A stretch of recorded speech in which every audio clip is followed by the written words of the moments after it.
What is going on, guys? Welcome back to the channel. Critical Overlord here. We're going to be talking about Scream 7 in this video here today. Nothing about the overall product that we're going to be getting, but focusing back on the product we were going to get, because a lot of conflicting reports keep coming out this week about Jenna Ortega, when she did and didn't leave the project, and I just wanted to address it all. Well, the most recent thing anyway, from Christopher Landon himself, who's going on a press run related to his upcoming film Drop. Check that out if you haven't already. And he was asked about Scream 7. He's now talked with Variety, several other trades.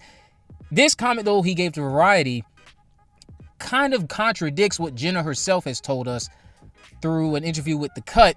And I'm like, well, are people getting Jenna's words wrong? What's going on? But I'm actually settling on this. I think we're being told two truths. And I'll explain why after I get into what Landon told Variety. So Christopher Landon claims he was told when he signed on for Scream 7 that Jenna Ortega was not returning. This is very important because of the timing of all of the stuff that's transpired when it correlates to Melissa Barrera's unfortunate dismissal to this project, or from this project.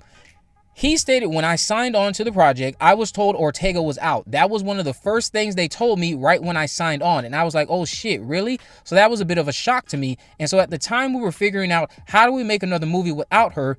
What do you mean, how? She's not even the, well, whatever. It says, how do we manage that? So that was old news to me from the go. It made a lot of sense what she said, because I do think that sometimes when you're an actor, it'd be like Jessica Roth finding out that we're making a third Happy Death Day, but I'm not directing it. I think we all get very attached to the people that we work with and that we sort of align ourselves with creatively. And when somebody new comes in, it's like, who's this guy? So I totally got that 100%. Now, this is obviously him responding to Jenna's comments about her not returning due to Radio Silence's exit. And on top of that, the cherry on top for her was Melissa Barrera not even being involved with the project. So this takes me back to the fact that it would appear there might have been some actual genuine truths to these schedule conflicts. But you know what else created a lot of conflicts for Scream 7? Those dual strikes that occurred in 2023 for several months that put Hollywood on the back burner. Several projects, including Scream 7, and yeah, those dual strikes between the actors and the writers did not do any favors for Scream 7. So what I think occurred, because I want to retrace this information with Landon's involvement. Landon, we got told in August of 2023 that he had signed. And prior to that, me and Craven Something Scary, shout out to you, had been sharing on our channels that we had heard Landon had been in talks. Now, the conversations of Landon being in talks to direct for me started about May of that year, 2023, maybe a little bit earlier. But we didn't get confirmation that he had signed until August. And a few of you, shout out to people like UK, were noticing Landon started following the cast and crew members over on Instagram.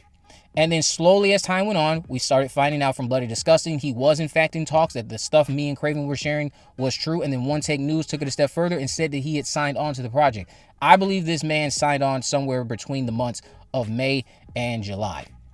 And at the time of that and his signing, there were perhaps truths to Jenna wanting to commit to other projects since Radio Silence was not going to be attached to direct. But then the strikes happened. And what opened up for Jenna was that, hey, I'm not getting to do anything while we're on strike. I think she did get to shoot some stuff. I'm trying to remember what exactly she had going on during those strikes. But she still had things on pause because of those strikes, like Wednesday Season 2. So in the midst of these strikes, there is an opportunity there to say, hey, let's try to get Jenna back into the mix. And they were offering her things. I'm just theorizing how this could have gone down, because I think Jenna and Landon are telling us the truth. I don't think these conflicting reports are as confusing as we are making them to be if we kind of just put the timeline in a bit of an order.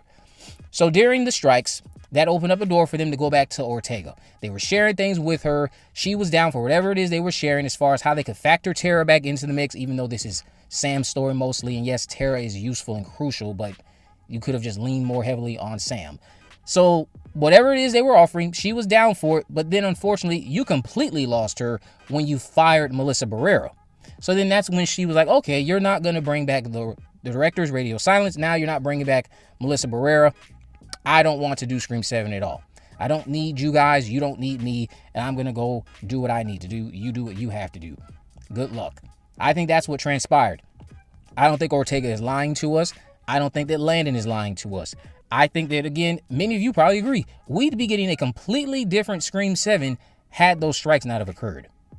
possibly without Jenna Ortega, but we still would have had Melissa Barrera back as Sam Carpenter.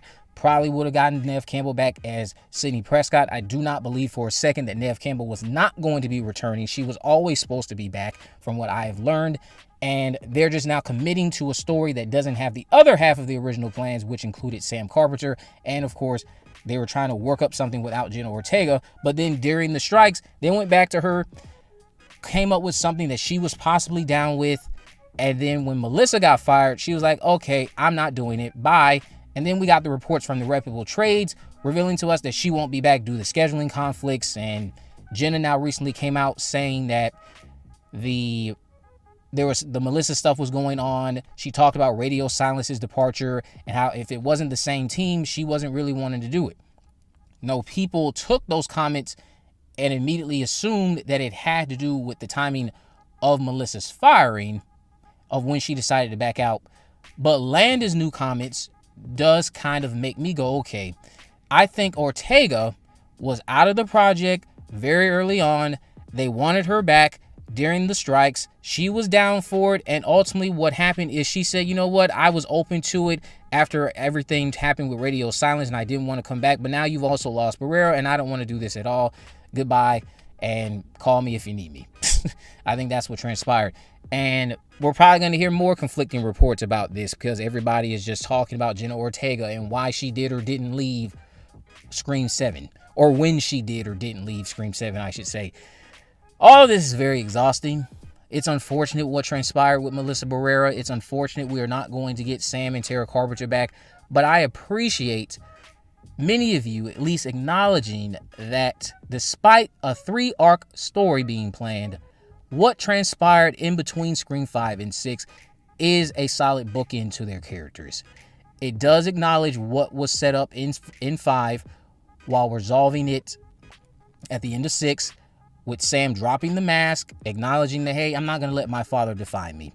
She walks with her sister after having that tarnished bond that they had when we first met them in 5. That's been repaired. She's not going to let her father and that legacy define her. She's dropping the Ghostface mask, and they're going to go on to live their life. I think it was a good ending to the Carpenter sisters. Yes, they were supposed to have another one, but there is value in character stories ending, which is a hell of a lot more than I can say for what I am afraid they're about to do with Sidney Prescott, whose narrative probably will never end despite the character clearly being written to ride off into the sunset. And just because you can always come up with new arcs doesn't mean you should. We need to start valuing stories ending. I would like to see the Scream franchise just completely get away from everything connected. Marine Billy, stop that. Gale Weathers, stop it. Get away from it. Keep everything in the same world. Explore things with Ghostface beyond these characters. I think it's time. The general public will show up. Yeah, you'll probably lose fans like me who have been here since day one, because pretty much down the line I'll probably lose interest in seeing some of these new films, but you'll still have a general public out there who will eat it up all the time. We need to move on. Let certain characters rest. But you guys, let me know what you think about this down in the comment section below. If you haven't already, of course, make sure you subscribe, turn on post notifications, your name is video. In the description, I have links to all my social media accounts. I'm on Facebook, Twitter, and Instagram. You can message me there to let me know any movies, news, or reviews you'd like me to cover in the future. And with all that in mind, guys, I will see you in the next video.